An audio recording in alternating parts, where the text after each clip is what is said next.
Welcome to Fun and Games Side Quests. Every episode is a different host sharing a video game they love and why they love it. Hello, my name is Yorki. I am someone who spends far too much time thinking about playing video games instead of actually playing them, and I occasionally blog around Substack. But I am not here for self-promotion. I am here to talk about one of my favorite games of all time, Pokémon Mystery Dungeon, Explorers of Sky. Now, to be perfectly honest, Explorers of Sky is not the game I have played the most. The developers follow the classic Pokémon tradition of multiple editions. The games were originally released as Explorers of Time and Explorers of Darkness in 2007, the former of which being the one I owned, and I played almost religiously as a kid. In 2009, however, they released Explorers of Sky, which added a bunch of quality of life changes, expanded the starter list, and most important addition was the inclusion of side missions with extra story content. If you are interested in this game series at all, if you heard about it before, or if I somehow managed to convince you to check it out, this is the one I recommend you give a go. The game starts off with a short personality quiz. It decides which Pokemon you will play as, and the fun thing is that the starter availability is really varied. Not only do you have every starter from generation 1 to 4, there are also other options you can land on, like Vulpix, Riolu, and Phanpy. Of course, it all depends on how you do in the personality quiz. Now, after you've gotten your Pokemon to play as, you can also pick one of the remaining starter Pokemon as your partner, who will stick with you for the rest of the game. Then you wake up on the beach, where you get a short story introduction. You are playing as a human who's been turned into a Pokemon by mysterious circumstances, and you were just awoken by your chosen partner, who found you passed out on the beach. Next up, you quickly get into the gameplay, exploring a mystery dungeon. Now, the main gameplay element is roguelike dungeon exploration.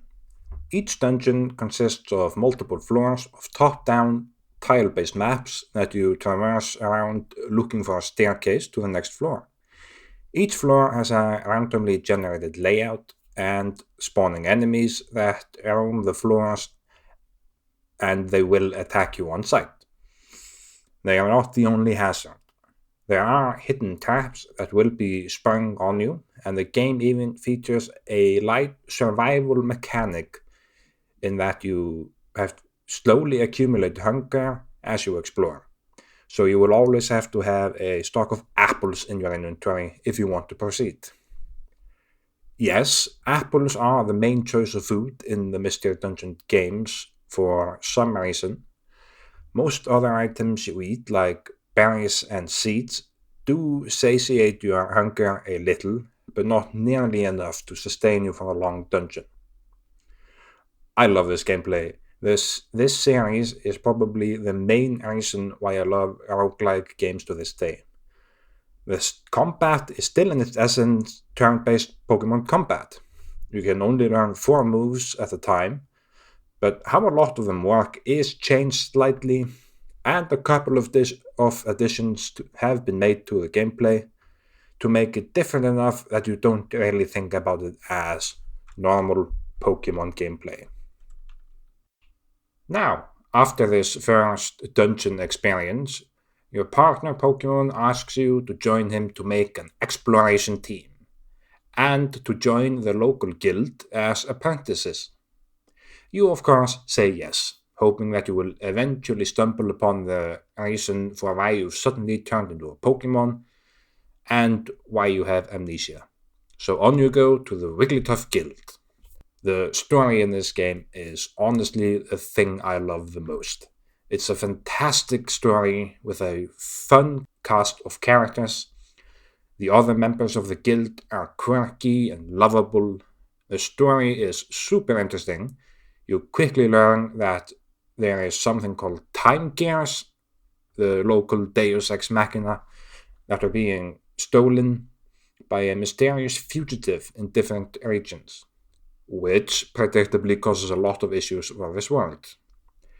There is exploration, shenanigans, mysterious visions, betrayals, and heartbreak. It is honestly my favorite story to come out of a Pokemon game to date. There's plenty of side characters that make the world feel alive, and the biggest one is, of course, your partner Pokemon. I have mentioned him a few times already. He is a scaredy cat. He's full of self-doubt, but beneath he has this real love and passion for the unknown. And they really want to break out of this shell to become what they could be, a brave, self-assured explorer. You really get to see and experience their personal growth over the course of the game, and it's without a doubt my favorite part of the narrative. They also do this fun thing where you are not a full-on silent protagonist like in most of the Pokemon games. Your character has his own dialogue, mostly consisting of thought bubbles. He very rarely talks directly in the plot, but he always has his own thoughts and comments on each situation. Not that your character never speaks outright, rather that they use those moments sparingly. And not only is the main story sizable in its own right, the base game is probably around 20 to 30 hours on its own. There is also a large amount of post-game content, extra story leading to a tour ending, and a bunch of extra dungeons to explore and challenge content.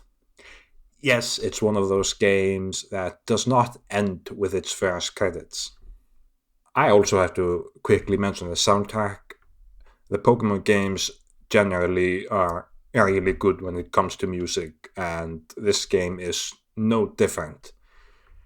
Like, not only does each dungeon and locale have its own little track, but there are plenty of different story-related and boss tracks. Like, the game is so crammed full of chiptune goodness that there's probably close to 100 different songs in the game. You never get bored of a single one. This is one of the games that I consider the canon entries in my gaming hall of fame. The games that had the most effect on me and shaped my taste. To this day, I have a real love for the roguelike genre. It can be traced directly back to this game. It's not quite a true roguelike, but it paved the path which has led me to other games in the genre. It is also directly responsible for making me more interested in stories told through video games. Often people talk about the games that they would love to lose their memory of so they can experience them again. And for me, this is one of those games, but it's also not one of those games.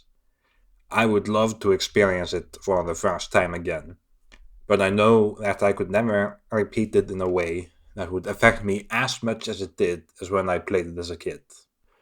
It's one of those games that I have played so many times that I've lost count of how many times I have actually played it.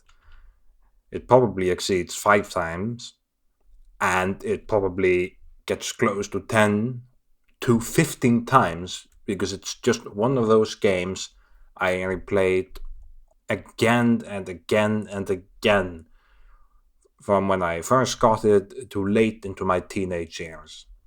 It's one of my favorite games, and I will continue to play it from time to time. Huge thanks to Matt and Jen for giving me the opportunity to come on here and essentially what is just me rambling about one of my favorite games. And thanks to anyone who listens to this. Happy gaming!